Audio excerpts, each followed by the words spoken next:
What's up, everybody? Welcome back to another episode of the Soul Hoops podcast. My name is Jeffrey, and I'm joined by my co-hosts here in Ryan and Mattias, all back in the studio today. Mattias is back and available. Got all of his stuff handled. How are you guys doing today? Doing good. I'm in a bit of a different spot today. This isn't long term. This is just for today. So we're all a little bit out of sorts as far as recording setups, but I'll be going back to normal for next week, and then probably a few weeks after that. And then Geoff moves in to his new place this weekend. So moving for all of us, but that's how it goes. Yeah, for sure. I'm doing good. I'm moved in. Currently chilling in my closet. It's the only really recording space I could find. But at my first week of class back at university, it's fun. Fun time. Yeah, of course. Yeah. Yeah, I'm looking forward to moving. I can get out of this empty space background where it's like infinite space behind me pretty soon here, hopefully. So get all my stuff set up. So that'll be exciting. But yeah, so today we're going to be resuming our rankings lists with power forwards today. And then we'll do some pick 'em for FIBA and talk about some news around the league. And then we're going to be starting off today. This is released on Friday, but we do record on Thursdays. And today is August 24th. Today is Mamba Day. And in celebration of Mamba Day, we're going to be talking about some of our favorite Kobe moments, stories, anything, all things Kobe, because who doesn't love some Kobe at the end of the day? So one of the main things that sticks out for me with Kobe is I was a newer basketball fan. So I wasn't watching basketball in like the early 2000s when he was like, with Shaq. Obviously, I was a little kid, but for me, it was just like the 2008 to 2010 run was like when Paul first got there, and then the back-to-back championships. That's probably like my favorite moment, because that was like the first time I kind of like envisioned like a superstar basketball player, like when I was old enough to really understand what that was. So I completely get that. I remember being like a little kid and knowing who Kobe Bryant was, even though I didn't really care much about basketball back then, other than like maybe a few Timberwolves players. I was young, but I mean, everyone knew who Kobe Bryant was, right? There was no mistaking who he was, and everybody knew he was good. Like, he had this mystique around him that has, I think, like yet to be replicated by another player. But like Kobe, like everyone just loves and has loved Kobe Bryant, and I know my favorite memory of Kobe, because I also, like you, Geoff, started watching basketball like a little like at the very tail end of his career. Like 2015 is when I kind of got really into it. And whenever I'm asked or I think about my favorite Kobe moment or memory, I always say his 60 piece in his final game. That's always like my favorite, because like there's nothing better than that as far as like a player who's ending their career with a bang. 60 points at home, everybody's in the crowd. Yeah, just one of my favorites. Yeah. Oh yeah, and he stole the show, because that was the 73-9 Warriors night as well. Yeah. Yep. Yeah. I think that had more viewers. Yeah. Well, it was I remember, because it was super like talked about. It was like the Warriors are 73-9, or playing to beat the record, because they were 72-9 at the time. Yep. And the Spurs, they were playing the Spurs, I think. And they were like, or there was that like a couple games before that. I think they played like the Grizzlies, or maybe I'm thinking of a different game, but I know that that was a crazy season. But maybe that was like a couple of games before that, because I know at the end of that season, the Warriors were playing the Spurs, and it was like they were like playing to go perfect at home or something like that. Yeah, the Spurs went 40-1 at home that year. Yeah, and I think their only loss was to the Warriors at the end. Sorry, it was the Grizzlies. Oh, okay. Yeah, Grizzlies. Yeah, that's so long ago now. Like, that was like 7 years ago. So my thought process on stuff like that is a little bit backwards. No, I thought it was Dallas. So. Yeah. But and then that season also was hilarious, because they lost to one of the worst Bucks teams of all time. We snapped their like 26 game win streak. They also lost to the Timberwolves with like rookie Cat and Wiggins and the Blazers with a big game piece. They lost to some bad teams that year. They did. They lost to like a bunch of weak teams because they start off the season like 26-0, and they lost to us because there's like I don't remember what, but there's like a picture of people at the Bradley Center in Milwaukee holding up like the 26-1 signs or whatever. And that was a bad team. That was like a bottom 10 team because that was the year we drafted Thonmaker. That team sucked. Yeah, it was horrible. But, yeah, that was baby Giannis and rookie year Jabari Parker. So yeah, but not ideal. Going back to Kobe, I want to talk about the Celtics Lakers kind of mid 2000s rivalry because that's when I got into basketball. Yeah, as a Pacific Northwest kid, Ray Allen. I always knew who he was coming from the Supersonics. Mm-hmm. And then when he went over the seas and he started playing the Lakers on national television, I was really able to like just watch that duel. And Kobe Bryant was the second basketball player I ever knew, really. And it was like you said, there's something about him. Watching those finals games, I still go back on YouTube and rewatch them. They're just nostalgic at this point. The Paul Pierce Kobe duels I love them. Yeah. Yeah, that was like as they do say, that era of Celtics Lakers had a lot of aura surrounding that. Oh yeah. Watching those finals, the iconic like jumping on the table with the confetti falling at home. Also, I need NBA teams to start making actual finals courts again. I'm sick of this projection new school nonsense. All right. We also need them to commit to the city courts. Half the teams don't even do a city court. Half the teams don't even do it. Yeah, it's stupid. Yeah. Also, the Bucks were playing on that stupid blue court for like the last third of the season. They put it off in the playoff run because they thought they were going to the finals. They played one game on it and lost. Bums. What a bum team. Anyways, yeah. Another favorite like Kobe thing too is like this is more funny is like when he teamed up with like Steve Nash and like Dwight Howard and that team just like crumbled because it was so bad because it was just hilarious. Like it was just like a funny NBA timeline because it's like there's like Slam magazine covers saying they're gonna run the NBA and all that stuff, and it was like horrible. Yeah, horrible. Yeah, horrible. Talk about some funny Kobe moments. There's that Kanye Kobe commercial. Oh yeah. What the fuck do you mean, Kobe Bryant? Iconic. I love that one. And then I'm pretty sure there's a story about him with Jeremy Lin throwing away his shoes, or who was that? Maybe multiple players. Probably multiple players. Yeah. There's many practice stories you hear from Kobe. Those are always classics. Yeah. One of my favorite things about Kobe as a Bucks fan is like him taking Giannis under his wing as a mentor once he retired. Like pushing him to like an MVP level with like his Mamba challenges. And then, when he passed away in 2020, he challenged like before that, he challenged Giannis to win a championship. And then like the Pow tweet, like the He Did It brother. That was awesome. That's like a awesome like thing that's just ingrained in Bucks and history for me, at least. Oh, yeah, 100%. Yeah. That's another finals, in my opinion, that had great moments. And like we say, aura. I thought that was one of the better finals in 2016. Man. Yeah, I agree. I think the last few finals, I think if we're talking about like this stuff like that, like the last few finals, like Heat fans aren't probably going to like this, but that finals was over before it even started. So like that one was boring. And like there really wasn't much going on. The finals was over in February, bro. Yeah.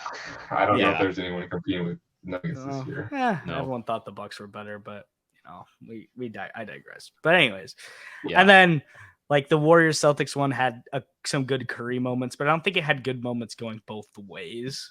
I mean, game one, the Celtics coming back like from on the road, I think it was pretty good. The Curry sleeping moment, like the ring. Game 4 Curry is one of the best performances I've ever seen. Down 2-1. Yeah, down 2-1 in Boston, game 4, just lights Boston defense on fire. By himself, bro. He had by no himself. Why? I'm sorry, this pisses me off because I've watched Terry Stotts do this in 4 games in a row in the West Conference. Why are we playing drop coverage on Steph Curry as a defensive coach? It doesn't make sense. Stop. Doesn't matter if you're a slow puncher. Just press him before someone else to score because Steph Curry will just fucking light you up. But yeah, that's and then 2021, 2020 finals was pretty good because it was bubble, but even then bubble is like eh. Yeah. Raptors is a more iconic bubble really good. Yeah. The Raptors Warriors was mid because it was like I think everything before that was really good. Like the whole Raptors run was really good before that. Like I think 2019 was more like a playoffs rather than finals because KD and Clay got hurt. So it's like, yeah. But in 2018 was, bad. Yeah, that was bad. Mm-hmm. But anyways, yeah. So shout out Kobe. The only thing I'm not going to shout out is Nike right now. Please let me win one sneakers drop. I beg of you, please let me win one raffle. One thing I want to say about Kobe before we move on is, other than his 60 to end his career, one of my favorite games of his, and I wonder if you guys know this, it's when him and T-Mac went for 38 each in like 2002. I feel like I've seen this game before. I've never seen highlights of it. If you go back and rewatch the highlights of it, like you will see 2 of like the greatest mid-range scorers ever, just like in their primes, going at it bucket for bucket. It is so fun to watch. The 2000s basketball is actually hilarious to watch because it's just like catch and shoot 15-foot mid-ranges and like we're gonna shoot long threes instead of just like putting our toes behind the line. And they were good at it too. That's what doesn't make any sense. I was like, how did no coach be like, maybe we should just like not shoot with our foot on the line every play? They were just going out and shooting. They're just hooping. They didn't really think. Yeah, exactly. They didn't think about it. Yeah. Pure hooping. For sure. But yeah, shout out Kobe, RIP. I know that they announced that they're going to be really revealing his statue on February 8th next year, which is 8/24, because everything has to be as corny as possible at all times in the NBA. But Gigi will also be on the statue as well, which is a nice. Really hope they don't fuck up the statue. Make it look really. But this had to have been a long time in production. Yeah, I would assume so. I would assume so as well. But okay, we can get into FIBA this week. We've all been pretty busy. I've been catching FIBA clips, watching it on the TV when in the background sometimes if I just throw it on. I know Ryan's been dialed in watching Anthony Edwards. Super dialed in. Yeah. But and Cat out there. Yeah, and Cat for sure. Oh, yeah. Yeah. No but Blazers are out, so I'm not really. Yeah. Yeah, but also Bobby Portis is getting buckets out there all the time. Poster. Yeah, I'm really excited because Team USA has been playing a lot of different defensive coverages and different offensive looks based on who's in, which has really been actually really fun to enjoy, that they're not just playing like really boring pick and roll we're just going to play straight up, drop coverage every play with our bigs. But watching Bobby play switch has given me some hope for this season. Hopefully him taking some strides defensively. So that's good for that. But how we feel about FIBA? Ryan, I know you've been enamored with Anthony Edwards turning into Michael Jordan out there. Yeah. I've been pretty dialed into FIBA, watching as many games as I can, and if I can't watch the games, watching highlights of guys in the Wolves, and also just keeping up with like random nations and what's going on over there. But I think it was Saturday morning, waking up, seeing that FIBA's on. I was like, hey, let me check it out. We got USA versus Germany. Should be a pretty good game. Germany has a ton of NBA players on it. They've got the Wagner brothers, Dennis Schroeder, Daniel Tice, I think, like a few others even. But yeah, that was the first time the Team USA had played any like real competition, and I think because of that, they were legitimately facing like adversity in that first half. I mean, the Team USA looked sluggish, and it wasn't even a thing where they were just like not taking it seriously. I think they actually were just struggling to find ways to get through this Germany defense and also stop them from scoring with their NBA talent. They were down like 16 at one point. They were down by a lot. Yeah. They were legitimately struggling out there, and it's tale of two halves. I mean, the second half starts, things start going the USA's way. Tyrese Halliburton and Austin Reeves, I think, really proved their worth as being guys that I think should be in that like crunch time lineup ahead of Ingram and Brunson, just because of how good Halliburton and Reeves have been. I think they could easily slide in for their positions. I think they add a playmaking punch that Jalen Brunson and Ingram don't have. The roster is just lacking in general. Yeah, Halliburton especially has really been good these last few games, and this game against Germany. Like, I'll get to Anthony Edwards in a second, right? But Halliburton, I think, had two or three straight threes to really propel them back in that game in the third or fourth quarter. And Austin Reeves just makes like all the right plays every single time. I'm going to take an L on Austin Reeves because I was completely on the side of he's just a Lakers like role player overhyped. I was like, he's just like LeBron's like white sidekick little guy. And I always do, yeah. And I was so just like, this guy's overrated, but there's no denying it anymore. I'll take an L on that one. Austin Reeves is really good. He's really good. He's just someone that has control over everything. Like, I don't think he's some primary playmaker, but he's definitely a secondary and very, very easily. In the tertiary role he is with the Lakers, he's probably one of the more elite third playmakers in the league. Like, can play make. He's just so controlled. Yeah, he's so controlled. He plays at his own pace all the time. He's never slowed down or sped up. He's a great shooter. Like, I don't know how many people are talking about right now how good of a shooter he is, especially in these FIBA exhibition games. Austin Reeves has been shooting the skin off the ball. Like, he's been so good from all three levels, and that's more than Ant, which we'll get to in a second. But Reeves and Halliburton really stood out to me this game as being just guys that you need to have in late in games. And Jaren Jackson Jr., I think, had a great game. I think he had like 6 blocks, was just like sending or deterring pretty much everything that was coming his way. Mikal Bridges, I thought, found a pretty good rhythm this game, more than he had so beforehand. But we talk about Halliburton and Reeves, but the real reason that Team USA won this game is because of Anthony Edwards. Anthony Edwards not only took over the game and just said, I'm going to take over, I'm going to dominate, but the rest of the guys in Team USA were willing to let him do that.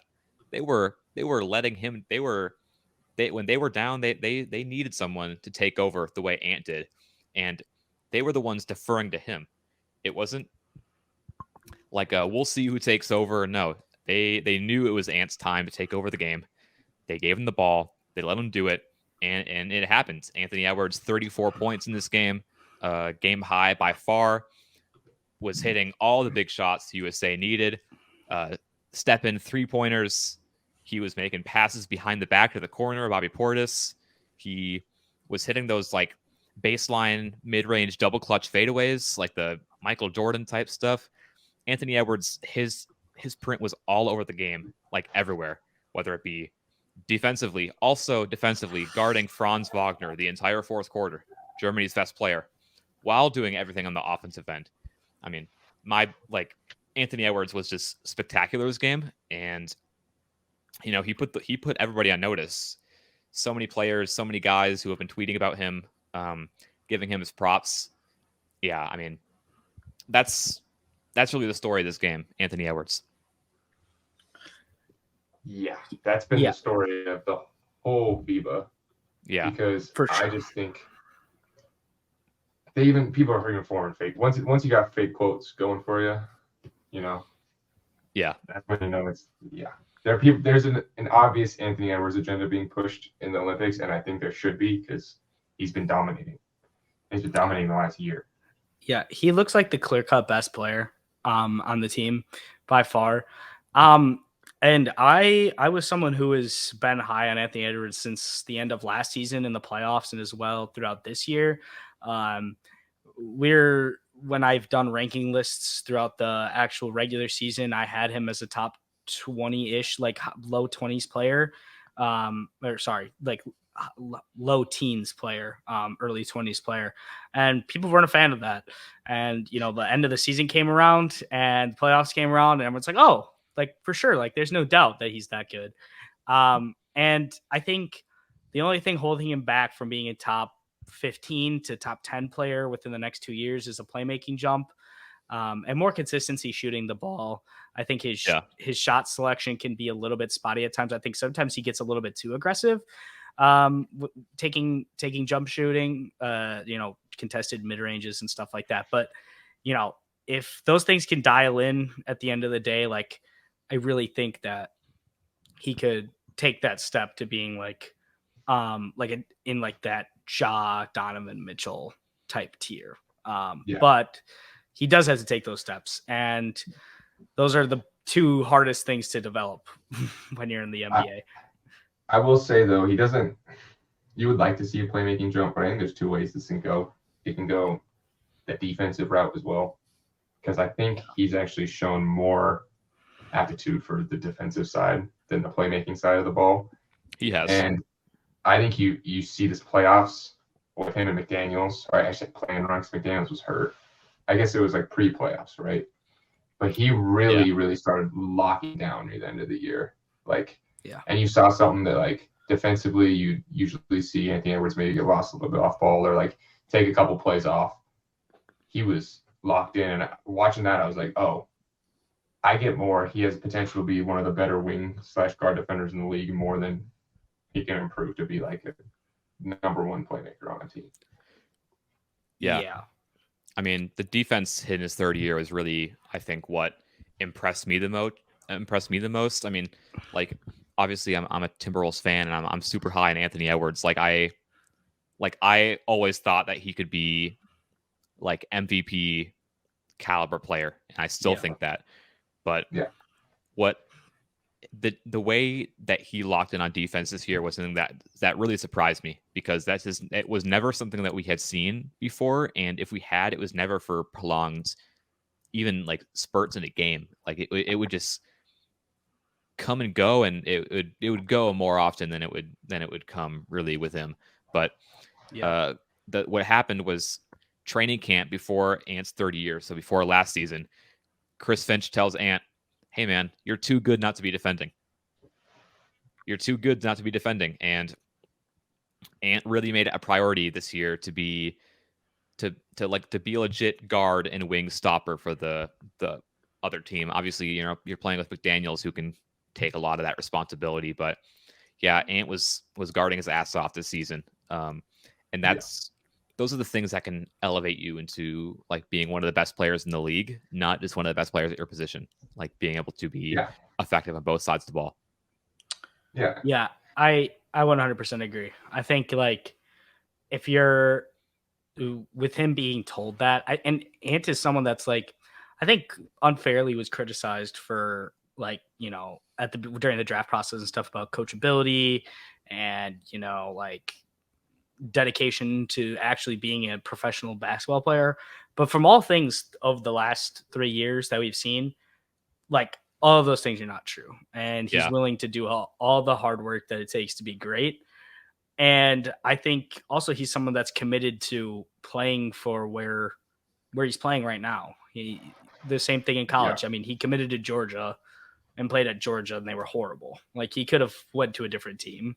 He could have went to a much better team and played there, but he stuck at Georgia, number one overall pick. And I think consistency in all of the aspects of his game outside of the tough shot making and stuff like that, especially the off-ball defense and on-ball defense, because sometimes he does take lapses, which is okay because you're the number one scoring option as well. So, But consisting between all of those, and he can definitely take the jump for sure. Yeah. I think the number one thing is I don't want to say he's pushed himself past this high teens, low 20s, like you said, Geoff, where you're ranking him. But I think he's immediately top of that tier. Like I think he's took the first step in separating himself from the Brandon Ingrams, you know what I mean, and the Jaylen Browns and even the Kyrie Irvings. He's taking that first step.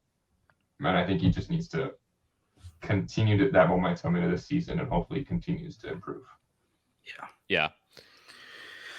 All right. Well, then for the in regards to that, like I said earlier, I think we all kind of agree Anthony Edwards has been the best player on the court for this FIBA team. Yeah. I think one thing that's been kind of disappointing for me is Brandon Ingram. I think he should have been taking this as an opportunity to show that he's the top tier of this level of guy that's on this roster right now, and he hasn't. So that's been kind of disappointing for me. And I'm a big, I believe in Brandon Ingram and what he can do on the court. Yeah. But like I said in our small forwards ranking video, sometimes the inaggressiveness in regards to certain aspects of his play style, can lead to him becoming a less effective basketball player because he's not like, it's not like he has like a high end two-way ability where when he isn't aggressive on offense, it's like making up for it. And the playmaking, if he's not aggressive at either, then what is he really doing out there, honestly? Yeah. So I've been disappointed with him too. I just wanted to say real quick. I feel like Ingram, when he gets out there, is just trying to kind of play and fit in where he can and kind of let things come to him and be more of a reactionary offensive player, play more off ball. But I really don't think that's what he's like best suited as offensively. I think we can all agree that that's just not really what he is. I would like to see him kind of take command a little bit more and get to his spots and be have more agency over his touches and play. But yeah, Mattias, you can go. Yeah, no, 100%. I agree. I think it's just like you said, Geoff, it's just disappointing. And I don't want to put too much weight on a FIBA tournament because we don't know how serious some of these players are taking it. And it's kind of, you want to take it serious because it's a great place. You're getting coached by a great coach and it's a great experience. But this should have been a time where we would be like, in terms of who's the one on this team, it should be, is it Anthony Edwards or is it Brandon Ingram? Yeah. The debate for a little bit was Jaren Jackson Jr. or Anthony Edwards. You know what I mean? And Jaren Jackson is looking to have an offensive jump, but Brandon Ingram offensively should be coming in as he should have been the one. I kind of thought that he would almost. I mean, I knew that Anthony Edwards was going to be heavily featured in this offense, but in my head, I was thinking Brandon Ingram could easily be the best player on this team if things kind of turned out differently.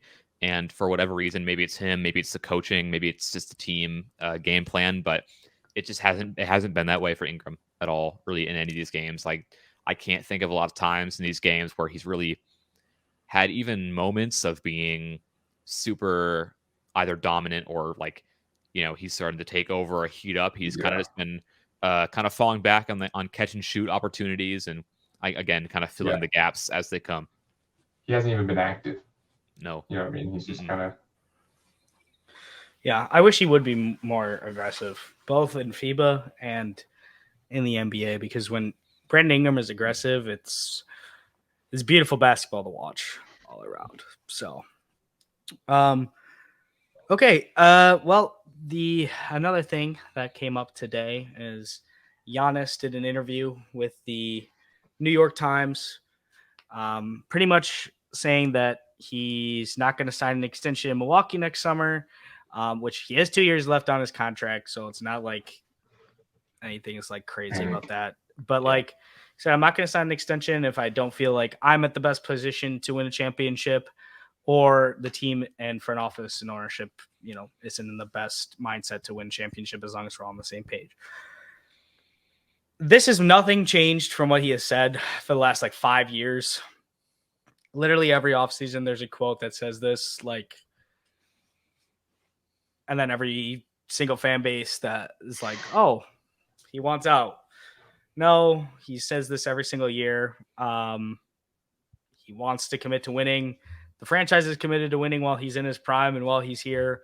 If they weren't, they would tell him, and they'll do anything to keep him happy, because why wouldn't you? So, but I do think that there is changes on the horizon for this team. I think this is the last year with this core, from the type of contracts that they signed them to, the structure of a lot of the free agent deals that they brought in this offseason. I think this is probably the last dance for this level, type of player of this group, I should say. So I don't know if you guys have any thoughts about the comments. Yeah, I've got some thoughts and whatnot, but yeah, to the thing about the Bucks and kind of maybe this being their last dance, like, when teams win the championship, we kind of just say, okay, they did it. They're good for the next bunch of years. Like, we've seen them do it, where they're off the hook. But I don't think this is the case for this Bucks team, just because they lost in the first round last year to the 8th seed. I think they've got some things to prove, I think, this next season. I agree. And I think they need to get their lick back. Like, I really do. I don't think this could be another year where they lose in the second round, because if so, I think that means, like, maybe not bad things, but kind of like, I don't know, weird. It'd be kind of bad vibes if they did, just for that organization and Giannis and all that. So, I think Giannis also recognizes that this is an important year for them. And I think winning another championship this year would be, like, absolutely huge for this team and for the story of this team and Giannis. And as far as the comments themselves, like, we've kind of seen this before, and we've seen this before not only with him but with other players. I mean, trying to hold your front office accountable and keeping them in check a little bit, doing via the media, is something that we've seen superstars do all the time. And Giannis, right? 2020, Giannis was kind of doing similar things. When they do that because they want to keep their front office in check, right? Be like, I'm not going to leave or do any of this, but I'm going to say these things to the media so you can get what I want to get done. Yeah. They traded for Jrue Holiday. Giannis signed his extension, like, basically no time after. all was good. Like, that's all it took. And you see these quotes on Twitter today, and, like, in the comments, like, obviously you're gonna see the old Miami Heat photoshops that we saw in 2020. But, like, yeah, I don't. This isn't nothing, these comments, but they also, like, aren't that much. Like, I don't know. We've seen this before. Yeah. I think there's a couple things, because the one thing you said, Geoff, there are changes on the horizon. And as someone who's dealt with a small market team with a superstar who's had microaggressions towards the front office, you can try to make changes, but sometimes you just fuck up. And it's like, even if you package Jrue Holiday in picks or Chris Middleton in picks, and you think you're getting an upgrade, or you think you're going to make another move, that other move can dissolve, and then you're leaving Giannis high and dry. Yeah. You know what I mean? And that's I also think Giannis knows that. He knows changes are coming. So he was also saying, like, hey, when you make these changes, make sure they're not super risky, because if you make anything too risky and you screw me over, I'm going to leave. Yeah. And I also think losing in the second round, it depends who they lose to, Ryan. I think, like if they face off against a team that, if they go 7 or 6, it's a team that's like a finals team, or go 7 in the conference finals, it's like, all right, it was a 3-horse race. You know what I mean? I think we've seen that a lot with the Heat, the Bucks, and the Celtics. If I'm currently looking at the playoff picture, and I'm going to sit, whenever I'm talking about teams, by the way, I'm talking about what their rosters are right now. The Heat don't have Dame yet, and it's just, so I'm not going to assume that, like, at this point, there's no assumption that he's going to be there at this point in my mind. So right now, if I look at every roster in the East, there's only one roster that comes comparable to ours, and it's Boston. Yeah. If we lose to Boston because we're a lower seed, because we're dealing with injuries throughout the regular season, we lose to them in the second round, I can understand that. But if we match up with like a Cavs team in the second round and we lose to them, that's like, all right, this has got to wrap up. That's yeah. So that's where I would be at. In my expectations for next season, and every Bucks fan's expectations should be this, the front office's expectations, the players should be expecting this. It's finals appearance or bust, and it's championship or bust. You have a top 2 player in the world, arguably best player in the world when fully healthy, and all of that.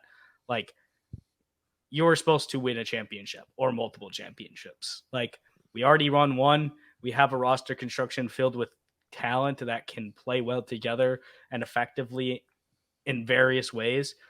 But at the end of the day, they've dealt with a lot of issues over the last 2 years. I mean, Chris was very banged up last year, missed like 50 games. I mean, Giannis was banged up throughout the year, injured in the playoffs, obviously. So, like, there's going to be changes coming. They already started the first change, which I never thought would happen. That was firing Budenholzer. Yeah. Their willingness to do that shows me that the front office and ownership group is not afraid to do other things. I kind of thought they'd do it. I'm going to be completely honest. Like, after that, after this playoff run, I thought they would do it, but I never thought that. In my back of my head, I was like, they might not actually, because Bud's been here for 5 years. We've won 50 games every single year he's been here. Won Coach of the Year. Giannis won 2 MVPs while he was here. Like, we won a championship. Like, and usually that buys you a few years as a coach. It did in this case, for sure. Yeah, he would have gotten fired in 2021. It's like, how Doc Rivers, his career for 15 years was like hanging on the thread that was that 08 championship. That was Budenholzer forever long. He possibly could with that championship, because I thought he was canned after 2020, and turns out he wasn't. And if in 2021 they had lost the Nets, he is as good as gone. So absolutely. Brook Lopez almost signed his firing. He almost fired himself, dude. Yeah. Yeah. In this offseason, they were interested in Bradley Beal. They had meetings with him and his agent. Like, that shows me that they're willing to make changes. And there's going to be stars available next offseason. Obviously, Dame hasn't been traded yet. There's a possibility that they say, wait until the offseason next year, or wait until the trade deadline. Good chance Embiid requests out after next season. The Clippers might blow it up. The Pelicans might end up wanting to trade one of their young stars in Ingram or Zion after this year if they're both banged up and they can't get into the playoffs again. So I think there's a good chance that, some of these guys are, going to become available. And I think the Bucks will have assets after this year. And they have contracts that'll be expiring in Brook and Drew. So, the best thing for them is, even now, unless this new offensive scheme really unlocks some chemistry in their offense, they have issues with their consistency in the way they play. Yeah. And the only way that changes is either scheme or a rookie or a young player takes a step up. So you have to hope you hit gold with your rookies, or you have to hope Marjon takes a huge step up off the bench, and you can give Drew and Chris maybe some regular season rest, especially Chris, who's been dealing with so many injuries. I think that's what the Bucks really have to hope for, because even then, if they do take a step up, you have bigger assets to move the next offseason. Yeah. And that's what they're banking on. And Drew has a good reputation around the league overall. I think plenty of teams would want him. I think Drew's a really good player, and he obviously won a championship here, and but at the end of the day, I just really don't think he fits with Giannis. Like, his type of play is just not like predicated on how we've ran our systems. And again, at the end of this year, we could be looking at the systems that the new coaching staff has implemented and say everyone fits great. Yeah. They look so much better on offense. They look so much better on defense. like than they already have, that's okay. But they might not. So that's where as of now, there's a lot of worries. Yeah. It would also be nice if Drew didn't forget how to shoot in the playoffs. 8% drop in true shooting percentage come playoff time in the last 4 years. Yeah. That's horrible. That's it's gross. the worst in the league. It's the worst in the league. 8%. That's a lot. Is that still, that's post dominating the Blazers though, right? Yes, that's Blazers like 20 series? It's like 2021 to now. It's like last 3 years. So it's pretty recently. Okay. Yeah. So but you know. I was like, if it's counting that series too, then that's abysmal because he was I liked how that series. Yeah, no, I think that was long. I think that was long enough away that that was like 5-6 years ago at this point. Yeah. So, okay. Yeah. Okay. So, any other thoughts about that kind of stuff? I think it is interesting somewhat, to see like that kind of thing be said. But we can talk about the other news. James Harden fined $100,000 by the NBA for his comments on the Sixers organization and Daryl Morey. So, not sure if you guys got any thoughts on that. They doubled the fine, dude. Yeah, that's new CBA doubled the minimum fine amount by the NBA. So, yeah, it's a ton. The players' union is like trying to file an appeal for it. I'm pretty sure. I don't know how that process completely works, but that's usually what they do for their players is try to lower that a good bit. But there have been more investigations on Harden and Morey and what went on there. Apparently, Harden came out and said that the liar comments is actually in reference to Morey saying that they'll find a trade for him quickly after he opts in, and nothing about like a promise last summer about a max contract, even though Harden could just be saving face a little bit and just lying. Because he knows that would mean really bad things for the Sixers, and I don't think he wants that to happen. Yeah. So he might just kind of be taking the kind of easy route there with just saying, "Oh, it's just about the trade thing, nothing else." But there's still more information that's going to come out, and we're still kind of in the middle of seeing how this saga plays out. Yeah, we talked about it extensively already, but it's not surprising that the NBA fined him. NBA is a very image-driven league. They don't like when people tamper with their teams and the people's running some image, especially players, active players, I should say. So, and even former players who speak out, a lot of the times they don't get invited to media events and stuff like that. So, yeah, I do think, obviously the Sixers are going to say it's because of blah, blah, blah, not because of the promise deal, all that kind of stuff, because otherwise they're going to get in trouble and they don't want to get in trouble. So, but I don't really have too many thoughts about it. I think it's kind of funny, especially because Harden's been going to all. Hilarious. Yeah, I think it's hilarious too because Harden's been going to all these like events everywhere, just like all these media events everywhere, and just answering every single question about it. I saw a really funny video. I don't even remember what it said.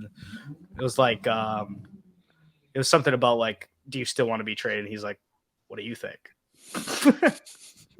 So yeah, Harden's a funny guy. Also, the schedule release was last weekend. Oh my God, Bucks Sixers is our opening night game. I'm going to get to see Fatsu Harden and like non-caring Harden. Oh my God! Like nationally, it's the first game of the season for both teams is Bucks Sixers. So I'm gonna be able hilarious. So I'm gonna be able to get to see like the not caring, like shot chucking Harden to the first game. Yeah, I gotta go to the. I guess I gotta wait for Dame to get traded, but I'm going to the Brooklyn Nets game. I gotta see Wofford come back. There, yeah, and Wofford's return to Portland. I'm assuming Miami post trade deadline game is probably already sold out in prediction, but probably. Yeah, I'm gonna try to find Dame's return somehow. Yeah, that would be obviously a crazy game. It would be expensive probably, but Yeah. Oh God, yeah. Okay. Well, do we have any other random topics that you guys want to talk about? Otherwise, we can get into our ranking lists here. Yeah, there's not that much else going on as far as league stuff, so I think we can just hop right into the rankings. All right, sounds good. All right, so then for the bulk of the rest of the episode here, we're going to be doing our power forward rankings. Same criteria as before, off of Basketball Reference based on their qualifying position. I'm pretty sure Basketball Reference does it on most minutes played, not like starting lineup or anything like that. I'm pretty sure that's why it's so different. Yeah. And then no disqualifications for games played or anything like that. We all ranked based on our own criteria. However, we valued injury, team value, all that kind of stuff. So, I don't know. We want to start off with our 3 honorable mentions. Yeah, let's do it. You can go first. I'll start. For my honorable mentions, I've got Evan Mobley, Aaron Gordon, and Jeremy Grant. Interesting. For my honorable mentions, I have Aaron Gordon, Jeremy Grant, and Draymond Green. I have Draymond Green, Kyle Kuzma, and Aaron Gordon as my honorable mentions. So all different honorable mentions. So that's intriguing me. I think the back end of this list was a little bit more up for grabs than the top. Yeah. So I got through 8 or 9, and then I was like, ooh. Yep. Okay. Yeah, I think I had my top 9 pretty solidified, but that 10 spot I shuffled through like 5 guys. Same. Yeah. But I went with I won't say that yet. But 3 honorable mentions. Evan Mobley. Did you guys have him in your honorable mentions or just me? I have him on my list. I have him on my actual list. Okay. Yeah. We can talk about him on the actual list. Yeah, we'll talk about him. Aaron Gordon. We all have Aaron Gordon. Let's talk about him. Putting him at 10. I love Aaron Gordon. He is like one of my favorite players in the NBA to watch because of the way he's adapted his game and adapted his role to fit with the Nuggets, and it's seamless. It's just an amazing fit next to Jokic. Played a huge part in the finals, the playoffs, guarding Kevin Durant, Karl Towns, LeBron, AD, whoever they needed. Aaron Gordon's great. Yeah. Oh yeah. Coming off a big championship run. He's kind of like the ultimate glue guy, where like you can't say that he's gonna ISO or carry you in the fourth quarter, but he will do the small things in the fourth quarter that almost patch up the holes in the boat, if that makes sense. Yeah, you just need it. He's always in the right spot, in the dunker spot, in the corner, off the short roll, and in the roll, even popping, and when he rarely does. Mm-hmm. Got great chemistry with both Murray and Jokic. Versatile defender, like you said. He kind of is just their Swiss Army knife. And he did everything for them. Yeah, he's like the perfect modern power forward in today's game. Like, this is the archetype of power forward that teams want. It's like guys who are like 6'8", 6'9", big, strong, can guard multiple positions, are offensively gifted like he is. Like the jump shot really comes and goes with him, but as an interior finisher and like a lob catcher, he's like one of the best in the NBA. Yeah. And also playmaking, I would say, is not like great, but I think it's pretty solid in that way too. Yeah. He has a good way of creating advantages without necessarily being like a ball handler or a passer. Like he's creating plays with his cuts and where he's at in between defenders and in gaps. Yeah, and especially with Jokic, like that's what you need, right? I think Jokic to Aaron Gordon was like the 2-man like combination with the highest amount of assists in the NBA last year. Mm-hmm. So just proves like how great he is at playing around him. Yeah, he met him as like being as good of a cutter as he is with that athleticism and that good of a defender. It's just a perfect fit on this team. But I think like outside of the defense, he's not like if he had a little bit more offensive juice, he'd probably be a top 10 guy, but he's not. Oh, so. Yeah. But he's a little stiff offensively. Perfect situation for him and what he's developed his game into from just being a dunker in Orlando. So, you guys pretty much said it all. Perfect pocket knife, Swiss Army knife type of guy to have on a contending team next to Jokic. My other honorable mention guy was Kyle Kuzma, which none of you guys had. No. I don't know if you guys have him on your list. No. I had him in honorable mentions because Kuzma, like statistically, was like one of the best all-around offensive players last year. Great rebounder, great passer for the position. He can score the ball. He's taken leaps defensively over the last few years. And I really think like his offensive like output mixed with his defensive steps, like if he could be like, he's like a maxed out Aaron Gordon almost. I just think obviously last year with KP and Beal there, his offensive production was limited to a certain extent. But this next year, I think it'll be definitely higher than it was before. So yeah, and we can see how his output is with Poole as well, because there could be different chemistry with them. Yeah. Yep. So for sure. I also had Draymond Green on my honorable mentions. I'm guessing Ryan, you have him on your list then? He's on my list, yeah. Okay, so we can talk about I had him on my honorable mentions as well. Yeah, I had him as my 11th guy. So I had him as my 8th guy, or no, ninth guy. Okay. Oh, yeah. So I had him like, not even just 10, like 9. Spoiler. Yeah. All right. Was there any honorable mentions that we didn't talk about then? Jeremy Grant. Did you guys have Jeremy Grant? I had him right outside. I had Jeremy Grant at my honorable mentions. Yeah. Yeah. For me, I was really flip-flopping Jeremy and Kuzma for my 13th spot. Yeah. Number one, with me, I just think Jeremy is a little more versatile defender. Yeah. I think Kuzma's a better passer and a better rebounder, but I think scoring-wise, I think Jeremy has it. As he's a more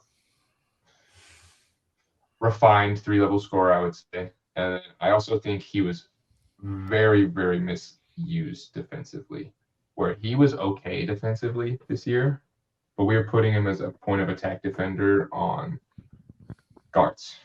Yeah, it's not. When he is a quick burst, one-step vertical athlete, he should be on the weak side. You know what I mean? He's quick for his size, but he shouldn't be guarding 1s and 2s. He should be guarding 3s and 2s and 4s. You know what I mean? And I think as a weak side defender, he provides a lot more value than I think Kuzma does defensively, and that's kind of ultimately why I spot. Yeah, I have no problem with it. I took Kuzma. I'm a big playmaking value guy, so I think Kuzma's playmaking value, as well as Draymond, which was also on my honorable mentions, that playmaking value as well, is super valuable, and I take that over a mid-level league scorer, in my opinion. So, because I think a good scorer with high-level playmaking ability, especially for the position, is a little bit more valuable than a good scorer with below-average playmaking value. Yeah, so that's fair. I think Jeremy Grant and Kuzma are very similar players in terms of value they bring. I just think Kuzma does have the age, and like you said, the playmaking thing is like, if Jeremy's not surrounded by Anthony or Dame, there's issues, but Kuzma can hold it up himself. All right. Well, let's get into the list then. Starting off with number 10. Ryan is not going to like this one, but I have Karl-Anthony Towns. Oh my God. What? So here's why I have him at 10. Jesus. If all things were correct, he would probably be like my 6th guy or 7th guy. But the games played last year, and then the issues, like overall, kind of just like if you played that few of games, I'm like, it's kind of hard for me to really know, especially as a power forward, because I know what value he brings as a center. But as a power forward, I have such a small sample size of him as a power forward that it's hard for me to like place him, because it's like, it was like really bad stretches in those beginning of the season. There was good stretches in the season. Towards the end, there were good stretches and bad stretches. In the playoffs, there was good stretches and bad stretches. So it's like, I don't really know how to place him. Like talent wise, he's ahead of probably the next two to three guys. But as a power forward and the stretches, the injuries last year, because there's another guy that I taxed due to injury that would be higher too. But like, it's I like, got a feeling who it is. Yeah, but it's like, as a power forward, it's just so hard for me to rank him. I think I have no problem probably even moving him up. But like, I don't know. It's just so hard for me to I can't fully compare his game to the rest of the guys in front of him. I get that. So like, that's true. We don't have a good sample size of him healthy at the power forward position, and like the inconsistencies, honestly, attribute to probably both the health and the position switch. Oh yeah. So it's honestly hard to rank Cat at all right now, and I thought I was low on Cat, but I was not. The thing is, I'm not low on Cat. We literally just talked about this last episode. Like, I'm like fully buying like Cat's like having a bounce back season and like being able. He just deserves criticism for but like, and this isn't even criticism. It's just like, how am I supposed to rank you above guys who made all-star teams and made all defensive teams and stuff like that when it's like, I have a 30 game sample size of you at this position. Okay. Like how many games did he play in the regular season last year? Like 32? 29. 29. Ooh. And then 5 games in the 5 postseason games. 5. That's 34 games. Okay, but here's my thing, right? Like, if we're gonna give Chris Middleton the pass in small forwards, we got to give Cat the pass too, right? Like, the only difference between that is I have like a 4-year sample size of Chris Middleton against his peers. And the one thing I will say is Chris looked looked okay at the playoffs. I would say he looked a little more like Chris Middleton in the playoffs. But I agree. I didn't tax Cat like that. I think I really tax Cat on the power forward issue because I only have 29 half injured games of Cat at power forward, so it's really hard to judge him. I guess like I didn't think that way at all when I was ranking. I didn't go off like that position. I just went off like as a player. Healthy.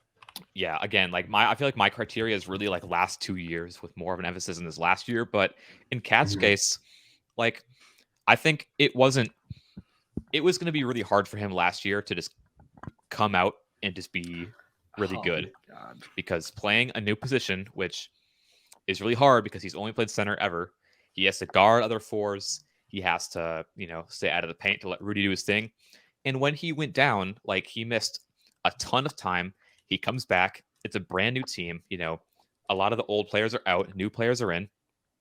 And when you are a 240-pound player who relies on a lot of that lower body strength to get to your spots and, stay in front of guys in defense and also get to the rim like Cat does, it's so hard to really recover from that. And even when he did come back last year, like in the playoffs, he clearly was not healthy. Like that lower body strength was just not there at all.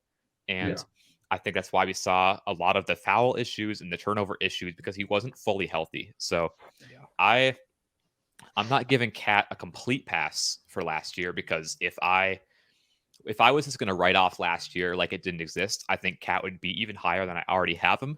And I think I have him pretty high compared to you guys. So I figured you would. Yeah, I agree more with you, Ryan. I think like it's good to find a middle ground with him because I also think there was a lot of things that Timberwolves were struggling with in the beginning of the year because Anthony Edwards also struggled because there's obviously now 2 big bodies, but then also Cat and Anthony Edwards, there was a power struggle. Yeah. Cat's been the one his whole career. Anthony Edwards is coming in and everyone's like, all right, give him the keys. He just came off a great playoff series. It's his team. So there's already that. And then you have to add Rudy Gobert, who really doesn't fit offensively with what they want to do. Yeah. And then again, injury on top of it. And it's just like not probably the worst situation you could put Cat in.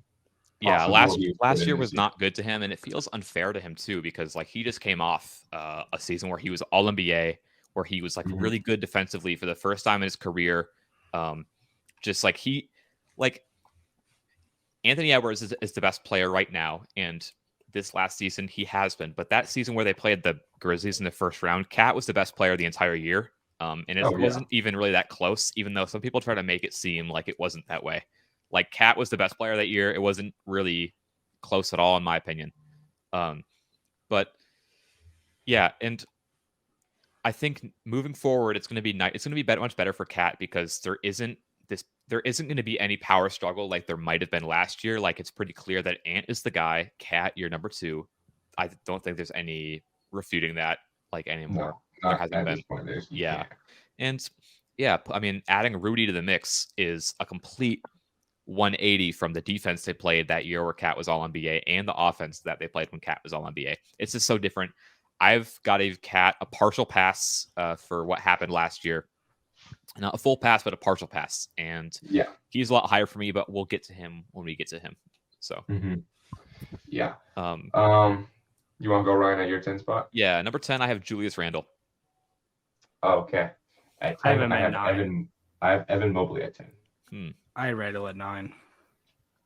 Yeah, we can talk about Randle because I think Geoff has Mobley. I have Randle at 9 as well. Okay. Sorry, I didn't yeah. That. So Julius Randle, obviously bounce back season after that bad 2022 year. We saw him much more to that 2021 form where he was all NBA. Randle had a really good season. He shot the ball a lot better than he did last year. Having that help of and having that like other creator and Brunson, I think did a lot for Randle. Just, he doesn't have to take all the tough shots anymore. And he didn't in the playoffs, like especially against the Heat. It was just like all Brunson, and Randle just kind of got to do whatever over there. But bounce back season, the Knicks were really good. I think Randle's a big part of that. Like as much as people want to say, oh, Brunson changed the whole team, and like Brunson was, I think their best player. Randle is still a big part of that. Randle having that bounce back season, I think, was huge for what the Knicks were trying to do. And I think Randle played pretty well in the playoffs. I mean, maybe not offensively, but like Randle and Mitchell Robinson were like actually bullying Mobley and Allen in the playoffs. Yeah. Like I think what really started to move me a little bit with Randle, because I've always been kind of low on him, but it really moved me the way I saw him like just like little brothering Evan Mobley on those boards. Yeah. Yep. No, that played a big part in me ranking Randle ahead of Evan Mobley because that's fresh off my mind. Yeah. But no, Randle and Jalen Brunson were actually one of the more valuable players, like when comparing to their team in the league this year. Yeah. Like Randle and Brunson were carrying the Knicks in a way because RJ Barrett really went in and out. Mitchell Robinson really went in and out. Like they were the only real 2 consistent players and quickly off the bench was a very consistent piece for them. And Randle had so much value. So much value. He brought, and even then in his MIP year, like people are saying Brunson changed. Who brought New York back to relevancy? Randle did. As crazy as it sounds. Like he's an all NBA guy. He's really, really good. Yep. Really good. Mm-hmm. And like had one of his best like 2-point shooting seasons ever. Like that year where he shot 40% from 3, that most improved season, like that's not going to happen again most likely because that was just an anomaly. But 3-point contest participant Julius Randle. Yeah, just so. Oh my god, I forgot about that. But yeah, like had one of his like lowest turnover seasons in a long time with the Knicks. That's a testament to kind of Brunson helping out in that regard, obviously. But yeah, big bounce back year from Randle. Was an all-star, a big part of what the Knicks were doing, and I think like nearly just as important as Brunson to the Knicks' success this year. Yeah, I had Randle at number 9. All similar reasons. People are going to point to Jalen Brunson as the sole reason for that team's success, but it just is not true. Randle gets criticism because of the playoff inconsistencies and the kind of fake seasons that he tends to have, like every 3 years, like every other season is like. But like at the end of the day, last year, all NBA third team was I'm pretty sure he still averaged more points than Brunson did last year. He might have. Yeah. I'm going to double check that. But even at that, I mean, he was one of the only willing 3-point shooters on the team. last year for whatever reason. I mean, he averaged 25 and 10. Like that's no, he had a great year. Yeah. A big thing I was gonna say is that Brunson is. Oh wait, sorry. Go ahead. 1 point. Yeah, Brunson, 1 point more. Yeah, I dare say. Brunson opened up a lot more threes for Julius Randle. A lot more threes. He almost took double the amount of threes this year. Yeah. You know what I mean? And I think a lot of that is he doesn't have to create for himself as much. And a lot of times with self-creation, you're settling for middies. Or like, as a big man, you're not taking pull-up or step-back threes a lot. So I think he's getting better looks, which is increasing his intake, which is great. Yeah. You want your players to score in the easiest way possible. So Jalen Brunson making the game easier can also make Julius Randle a better player, if that makes sense. And it did. Yeah, it did. Mm-hmm. Just because Julius Randle gets set up more doesn't mean he's worse than Jalen Brunson. It's how they scheme, it's how the play styles work. Yeah, for sure. I think just at the end of the day, Julius is like from normal, like most of the time, like Julius Randle's like kind of has like an ugly game at times, and people just don't like that. So I think sometimes he can get kind of undervalued overall, but at the end of the day, he's still a very good player for what he can provide your team. Mm-hmm. Okay, then into number 9, I had Randall, like I said. Yeah. You guys have. Did we talk about Mobley yet? No, he's my number. He's my number 8. Oh. Yeah. Okay. Wait, what's yours, Ryan? What was your 10 right now? Why did I miss that? My 10 is Randall. My 9 is my 9 is Draymond. Okay. Oh. Yeah. Okay, well then let's talk about Draymond then. Yeah. Before we get into our number 8s. I felt like we were missing someone's 9. Well then Draymond. For me, I had him on honorable. Yeah, I had Draymond and my honorable mentions just because of the offensive regression outside of playmaking. Like the scoring and output and shooting is just non-existent. Like it's a net negative on the offensive side if he's not playmaking that game. Yeah. Like it's actually a great team. That was the big thing for me. Like a lot of times this season I was watching and he reminds me of PJ Tucker offensively at this point outside of his playmaking. It's like even when he's taking layups, you're a little scared. Yeah. Especially in the regular season. I don't know. He kind of locked in the playoffs and he was better. But yeah. I felt a lot of times, maybe he's just not locked in or whatever, but there was a lot of oops around the rim with Draymond Green this year. That makes sense. Yeah, I mean, Draymond, like, to me, Draymond is one of the hardest players to evaluate in the entire NBA because it's just like you can't evaluate him in a vacuum because it's just not how basketball works, right? And when you evaluate him, everything has to be tied back to his impact for his team. And obviously Steph Curry is the reason why the Warriors are the Warriors, but Draymond is the engine that makes that thing go. And he's been that engine for so long. Probably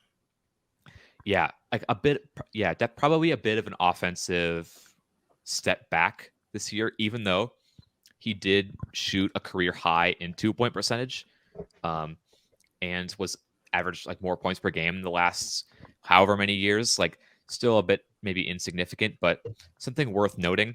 But with Draymond, his abilities as a playmaker and passer without being a high threat to score is like remarkable because usually the best playmakers and passers in the NBA are the best playmakers because they've leveraged their scoring ability into playmaking. And Draymond to be such a good playmaker, like one of the best playmakers we've ever seen without being like a high volume or even high threat to score at all. It's so impressive. And also like the defense, maybe not what the defense with Draymond isn't anymore what it like. Draymond's defense right now is worse than Evan Mobley's if I had to compare them, because that's where we're at in Draymond's career. Like he's not the defender he was like even 4 years ago, right? But 2 years ago, even 2 years ago. Yeah. So maybe also player, to be honest, like like 2 years ago. But yeah, I can't ignore Draymond Green, and it just felt wrong putting him any lower just given how important he is to his own team and how he impacts winning, I think, more than everybody else does below him, and even a lot of the guys do above him. Yeah. I think Draymond Green opened a wave of this new kind of forward archetype, which is just kind of like, there's always been these point forwards, you know, throughout the league, but a lot of times, like you said, Ryan, there's scorers who leverage their driving or scoring ability to create driving kicks and open shots, right? Yeah. Or you have playmaking guards that really, again, leverage their speed or their ability to get downhill or to get open or score to create leverage. Draymond Green uses the four other people's ability. And he's just like, I'm going to be so good at decoying what I'm doing, that you're not going to know whose strength I'm going to be using at any time on the floor. Yeah.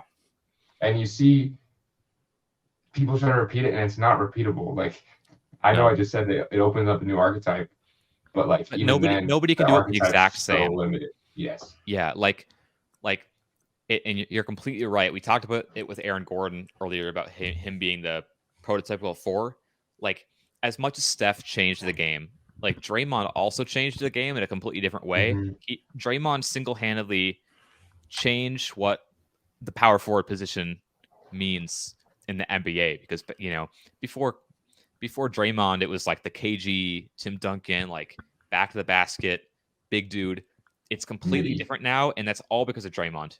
It's completely because of him. Now you see teams go for more of that Draymond point forward, Aaron Gordon, a true point forward, PJ Tucker, like that mold of power forward is the meta, and I think it's going to be the meta for a long time, and it's all because of Draymond and what he's done. Yeah, I think you also see like bigger small forwards, like Scotty Barnes. I guess isn't like some great playmaker yet, but he scales to be a really good playmaker. And point Scotty season next year, man. Yeah, it is. And also, Portland, I love him, but Trent Wofford, again, another player that's just like,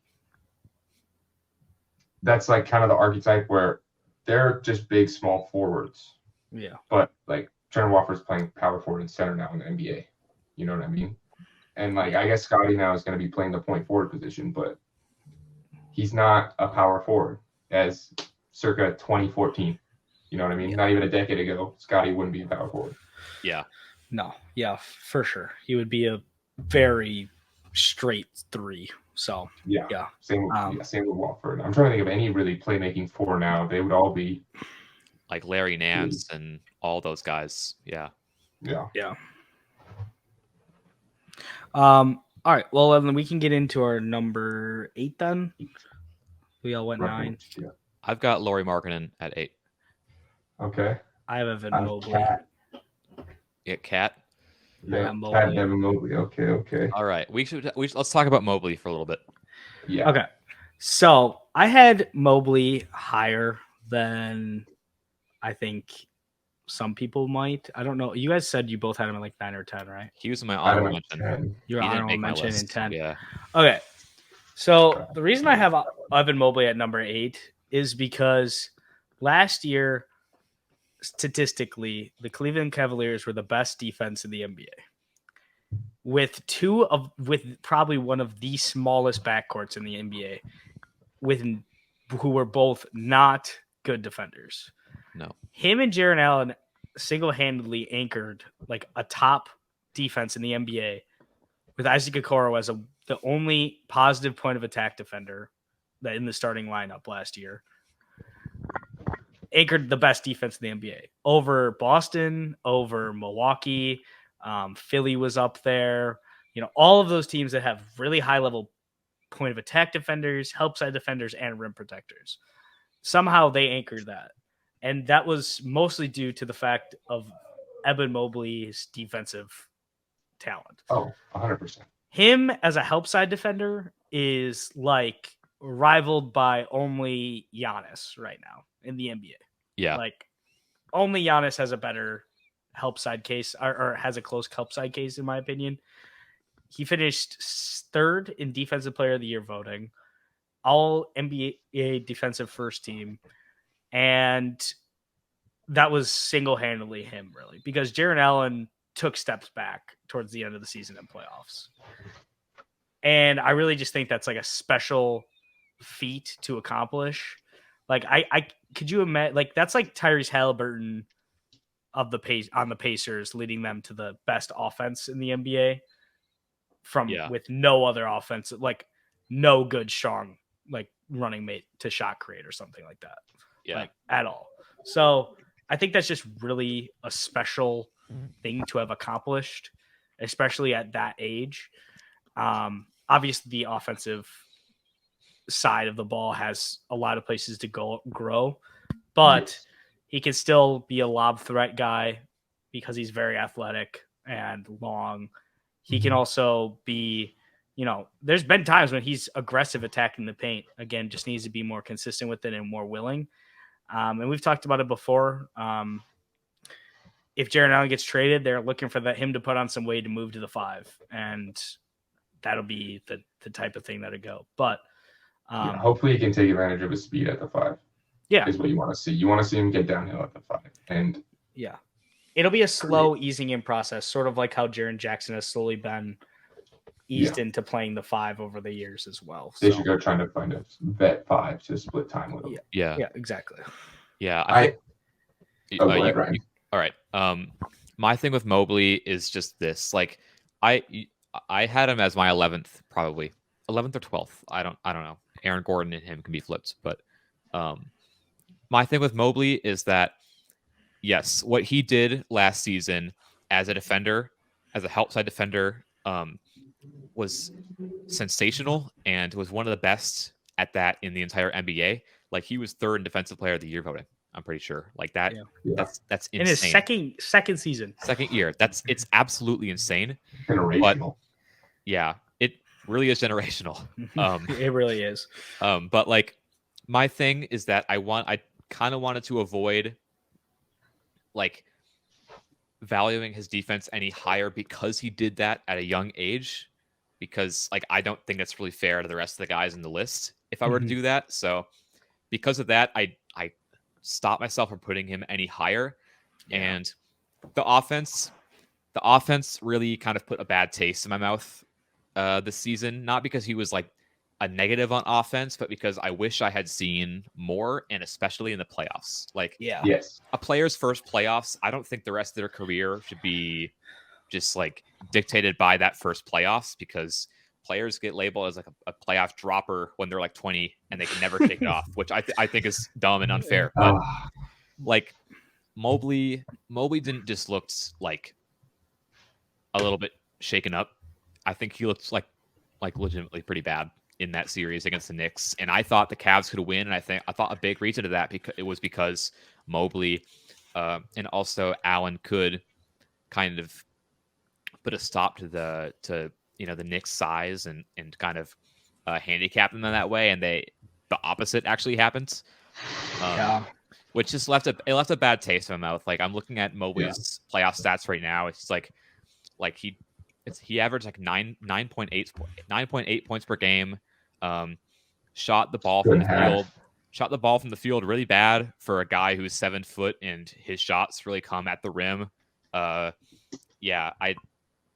don't want to harp on the playoffs too much, but it didn't do him any favors, which is something that you'd like to say that it could for young players. But I mean, if we're projecting, I think the sky's the limit for Evan Mobley. Like, I think he's going to be so good, and I think his offensive development could come even as soon as next year, and that defense is just going to get better and better as he gets older. He understands the game more than he already does. When he moves to the 5, I think it's going to be like actually hell for any team that's going to be trying to score against that Cavs defense. Like Tim Duncan when he moved to the 5 later in his career, but it's going to be like double the foot speed and like even longer. Yeah. It's going to be like actually like terrifying.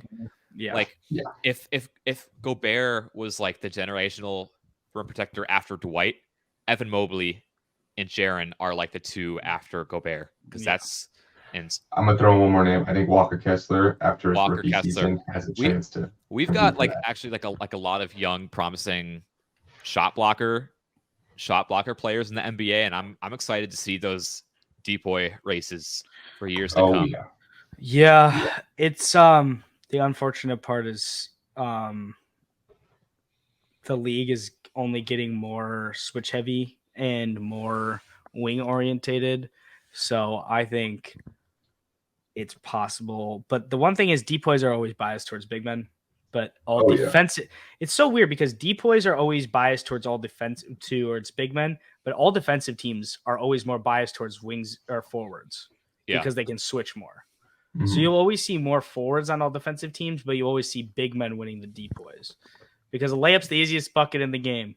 And if you can prevent someone from getting a layup, like that's the most valuable thing you can do on the defensive end is stop someone from scoring at the rim. If you ask me over under like 3 defensive player of the years for Mobley, I'm taking the over. I'm hitting that over. Oh my 3 god, is wild. I'm in the league with Vic and Chet. If Gobert, Chet too. If Gobert can get 3, like no disrespect, if Gobert can get 3, Mobley can get 3. True. I think he can. And he's starting way earlier than Gobert. How old is Mobley? 21. I'm looking at he is 22. He just turned 22 like 2 months ago. Okay. 22 years old. That's yeah. I think with the defensive player of the year, it all comes down to moments. Because a lot of times there's 3 to 5 guys that are putting up really good defensive years, and you have to go with. A lot of times, people either vote with, what am I trying to say? Their reputation. Yep. Or they go with the big moments late in the year, and that's really what sways defensive player of the year. So it's very easy, I guess, to win 3 in a row in Gobert's sense because he had some big moments and he got to carry that, even though I don't know if he 100% deserved it. But getting into Evan Mobley, I had him at 10 because I don't want to discredit Jarrett Allen as much as a lot of people have because Jarrett Allen is a rim protecting lob big who a lot of times timing is what matters the most, right? When you think about it, timing. He fucked up his eye a month before the playoffs. And vision is the most important thing with your timing. And I don't want to give him a complete out and blame the playoffs on him because Jarrett Allen was terrible. But I do think Evan Mobley was healthy. His sidekick was down. Mitchell was struggling. Garland didn't want to take over for a majority of the games. It was a great moment for Mobley to take over. And he looked passive and he got babied. And it's just hard with that on my mind to put him over Randall, even with the great defensive year that he had. Yeah. Because it's just Randall just kind of babied him the whole series. And I think it showed that Mobley has a lot of things to work on. And I think it showed that a lot of his playmaking is a little overrated or overstated, I should say. And a lot of his shot creation is overstated. And all of my lists have been on projection to what I think All-Star break is next year. So in perfect world, I won't have to change anything. I'm not sold on Evan Mobley's offense. I haven't seen flashes. It's like people are like, oh, but he can take a step up like Kawhi or Giannis. I think Giannis and Kawhi in their young states in their career showed more flashes than Mobley's given us in terms of creation. You know what I mean? The one argument for that for me is I don't think anyone's expecting him to be a creator next year. I think it's just being more aggressive in the opportunities that are available as a roller, as a lob threat. I mean, last year he averaged 16. That's it wasn't pretty good. Bad, it's good. 16 I want him to be a better on only 12 shots a game. Ender. Yeah. Oh, he was efficient, but he needs to. I shouldn't say creator because it's kind of broad. Self-creator, because there's a lot of times where he gets a post up or he gets even in a short roll. He kind of throws some up forced or whatever. And you'd like him to just be able to create some immediately and end the play. You know what I mean? And that jump shot is a big part of it. 21.5%. My thing with the jump shot is that like it's going to be a swing skill for him, and the stock on that jump shot is going to go up and down. And right now it's pretty low. Like it's lower than I think it was like before the draft, maybe. Yeah, like because that's the thing. That's the thing with Mobley. I shouldn't say. I don't want him to come out and be like a passer or a point forward, but I want to see flashes of self-creation where I can be like, oh, if Mitchell is having a bad game and Darius Garland is having a bad game, you can go and have Mobley take over, because that's what they were missing in the playoffs. And I just haven't seen it. And I want him to be a better. I'd like to see him to be a better play ender. Hit jump shots. Yeah. Yep. Simple as it. Yeah. Don't want to go too far. And yeah, it's like, I'll reiterate, like I don't think anyone should expect him to become a self-creator in the fact of being able to actually create his own shot, but being more aggressive in the opportunities given to him will take him to a next level. And also, he's not that bad of a passer either. He's a good passer for the position, I think. Yeah, he's a good passer for position, but I think his passing is overstated for the general NBA. And the one thing with Mobley is like, I want him to come off a short roll and be able to have a counter if his first move is cut off.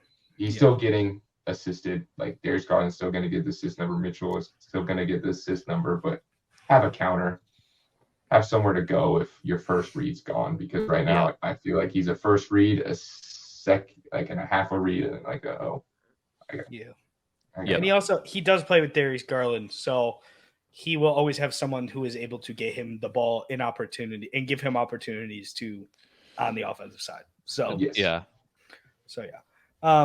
then who do you have? We got number 7. I had Laurie at 7. I also had Laurie at 7.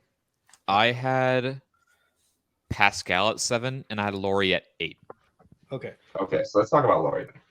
Okay. Yeah. Laurie, for me, I had him because he was a good player before this year, and this year he became a great player. Not a superstar by any means, but I call him a star. Yeah, he's a star. Yeah, but he's one of the most efficient scorers in the NBA this year as a first option. But even then, there was some take back on that first option. A lot of them at the beginning for the first half of the season, a lot of catch and shoot, like high 40s percentage of catch and shoot. Amazing, points. Great. But he did shoot like a crazy high percentage on catch and shoot this year. Yes. Like in the 50s from everywhere on the court. He was actually, I'll say, he's kind of the opposite when Evan Mobley when you're looking at it. Elite play ender. Yeah. If the ball is in his hands, there's a good chance the play's going to end and he's going to be jogging down with the bucket for his name. Yeah. You know what I mean? He's someone that you can give the ball to, and he'll make a play happen if there isn't one. He's a 3-level scorer. He's a very good 3-point shooter, can shoot in the mid-range. He's also athletic. He can attack the rim, which he showed a lot of improvement this season in attacking the rim. A ton. Yeah. Like the aggression I was shocked. I remember watching early in the season and I was like, I didn't know Laurie had bounced like that. Because he never used it. He started going up strong. I was like, oh my God. Yeah. And I think like overall, like I was kind of sad that he didn't make All NBA this year because I really think he did deserve it. But I think at the end of the year when he got hurt and it kind of tanked that stock. But overall, him as a career for himself, playing off of others as an off-ball player was super, super high level. And I don't think you could have asked for a better season from him. Like, he was a throw-in piece for a Donovan Mitchell trade. Just a throw-in piece. Like, down year after being traded from Chicago, goes to Utah and just has this crazy breakout year. He just hits his potential immediately. Yeah. So he was almost 50, 40, 90, 49.9, 39. He was so amazing. That sucks. So from bad. A power forward and like a true like 6'7" footer power forward. He's a 7-footer. He's like 6'11", 6'10", 6'11". Yeah. That's one of the most efficient shooting seasons from someone that size. I loved Lauri's season. I've always had a soft spot for Lauri just because like when he was drafted by the Bulls and I was watching his Arizona footage, I was like Dirk. Like I slapped him with like the Dirk stuff like right away. And I mean it hasn't been that obviously, but like Soon to come. Yeah. Markkanen has he had such a good season, and it really did come out of nowhere. Like everyone kind of thought that Colin Sexton would be the one to break out for the Jazz and average in like 25-30, but it was Markkanen. And everything about Markkanen's game, like I don't know what happened in the summer between Cavs and Jazz, but like everything was just like sharper, faster, more decisive. Like I remember watching him in Chicago and thinking, he's got a great form. He can shoot the ball, but the jumper is just so slow. But it's so not funny. Even like slow. It's like fast. It's like a great form, all three levels. Yeah. What's so funny is the Bulls have another guy on their roster. They have Patrick Williams on their roster right now. And it's going to happen again, dude. Like they're going to go all in on some BS. And they're going to trade him. I feel so bad for Bulls fans. Literally every young Wendell Carter before that. Oh, no. like literally every single time. It's which whatever, but yeah, and also he was good on defense last year. I thought so too. So also shout out the coach of the Jazz. Will Hardy his name? I believe it's Will Hardy. Yes. Yeah, Will Hardy, right? He came from the Celtics. Yep. Yeah. Great coach. He put so much positive energy into that franchise after trading away two of the top 5 best players. Yeah. That's ever played for them. Yeah. Like it was crazy that they were able to invest so much, get all that draft capital, get players. Other guys on that roster too, like THT had a good year. Jordan Clarkson had another good year. Colin Sexton had an up and down year, but like Walker Kessler, another throw-in piece that they got. Yeah. Oh my God, Walker. that one haunts me forever. But Ochai Agbaji, I think, flashed a lot at the end of last season.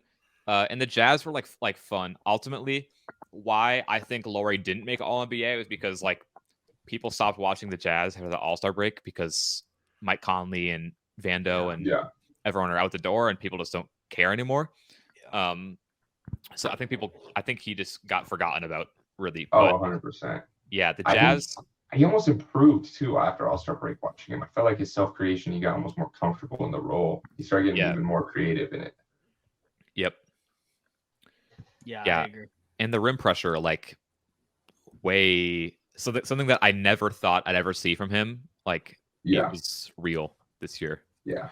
Yeah. Sure. One thing that I did want to talk about before we go on to 6 is I do think a big reason Lauri took a step in between this last off season is actually because I believe there was national play, correct? Was it last off season or off season before? Eurobasket was Eurobasket. And he had a great Eurobasket. And like we were talking about during the FIBA training camps, is that we were looking at the USA guys coming in with the national coach and being like, who's going to take this step forward?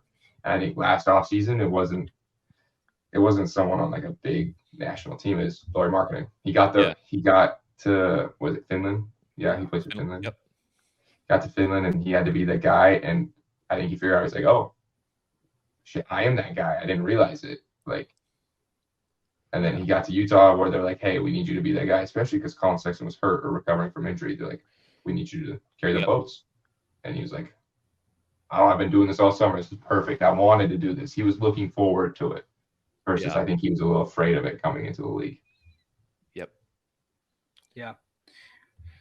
All right. Well, then we can get to number 6 then. I had Zion at number 6. I don't know. You had Pascal, right? I had Pascal at 7, and I had Cat at 6. I have Pascal at 6. I have okay. So I have Zion at 6 then. All right, do we want to talk about Pascal then? We should. Yeah. Okay. Yeah. All right, you guys go for it though. Pascal for me, versatile, big wing, whatever you want to call him, whatever the Raptors want to call him at this point. They kind of had him playing everywhere. Yeah. I think a similar reason to why a lot of people kind of got off the Laurie bandwagon is no one really watches or tunes into the Raptors anymore.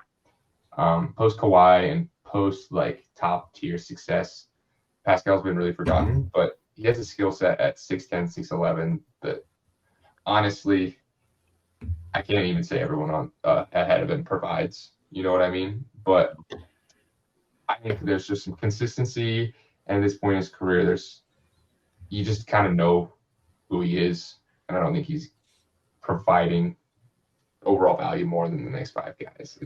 But he's so good. I think he's actually severely underrated.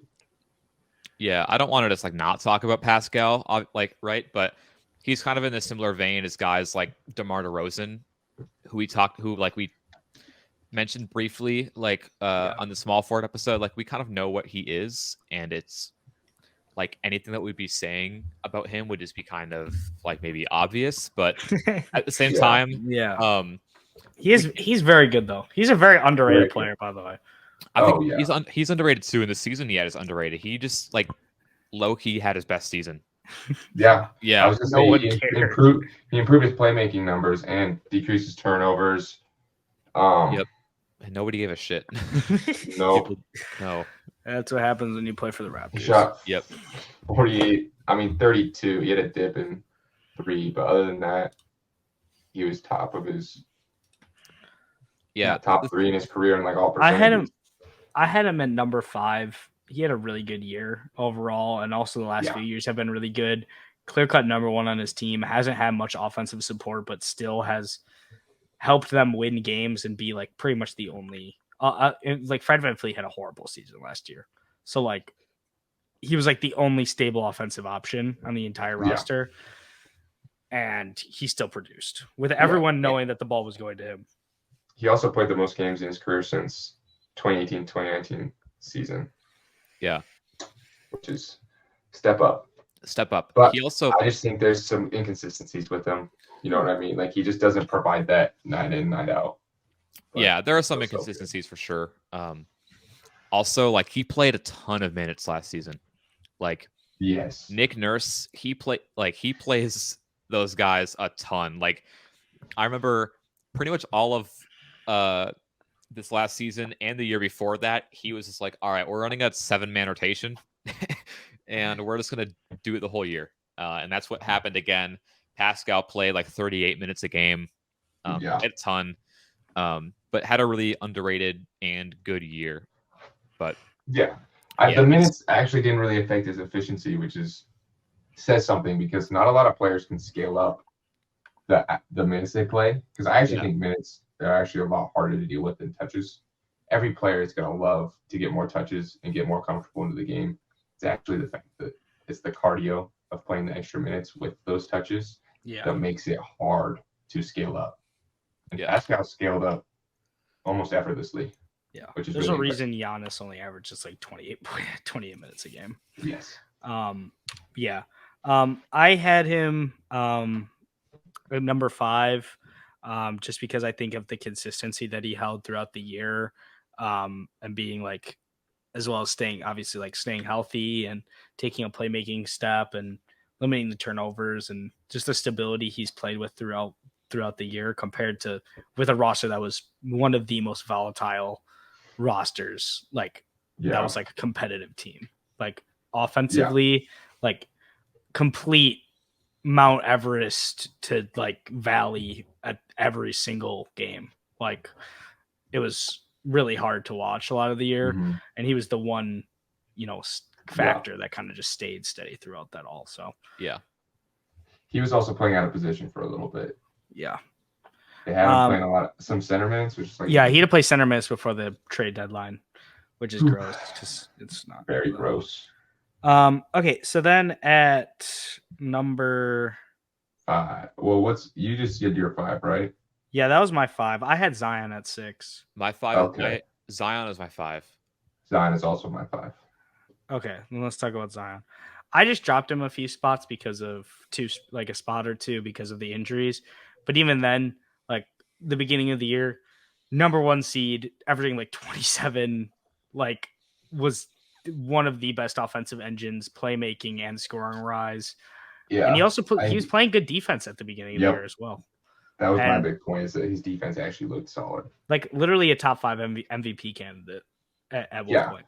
That was a big thing with me, is that I think when he's on the floor, he's easily top 10 player in the league, in my opinion. Like, he's so dominant. There is zero answer for him. Like, zero answer. Like, it sounds stupid because he's barely played in games, but it's like he needs to put one season together, dude. Yeah. Jarrett Culver has played more games than Zion has. Oh my God, I saw that's a crazy stat. That was a Mattias draft take for the ages. Zion is very, very good. Crazy rim pressure, obviously. When he's locked in defensively, it's kind of crazy to play him because he's not super long and he's not super tall, but like the recovery speed and jumping ability is like him as a help side defender is absolutely nuts. And then like he's just like a tank. So like moving him if he's bodying you up is hard. But the only problem is he gets very tired because he's a big person. Yeah. And he can just like not be paying attention a lot of the time. Yeah. So, but well, that comes with age though. Hopefully he can tune in and also experience. He obviously hasn't played a lot of games, so it's hard. Off-ball defense is actually probably it's the hardest part of the defense. Like especially for these young guys in the NBA, because they get to this stage where there's way more confusing schemes going on the offensive side. A lot of cutting, backdoor, a lot of off-ball screen setting, which isn't a thing at lower levels like college. And a lot of it's reactionary, which isn't a thing at lower levels. Lower levels, it's all planned out, kind of robotic. NBA, it's like, what? Done. It's like if you see this defensive coverage, then we're gonna run this play. If not, we're pivoting to this play, which is already in taking, that kind of stuff. So it's hard because like every player, unless you're like a 6-foot guard, every player they have like the ability to lock in when they absolutely have to. Like game 7 shot on the line, every player is going to clamp up if they have to. But the off-ball defense is the hardest part, especially for young players. And you see some guys who just never ever develop that off-ball awareness. They never figure it out. Nope. Yeah. Okay. Well, not much to say there. I just need him to play games next year. Yep. Yeah, I really just everyone knows what Zion is. They know he's top 10, top 12. Just play, dude. And you know what's crazy? You want to know what speaks to how good he was?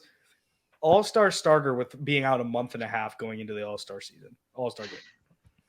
Month and a half. He didn't play in January or most of December, and he still was an All-Star starter. That's nuts. They had him and Brendan, him playing at the beginning of the year had them in a good enough spot where they could lose like 16 of 17 games and still be in the playoff hunt. Like, how many teams could lose 16 of 17 games and be like, oh, we're still the 8th seed? Like none. Like, other than like the top tier contenders. Yeah, like that's it.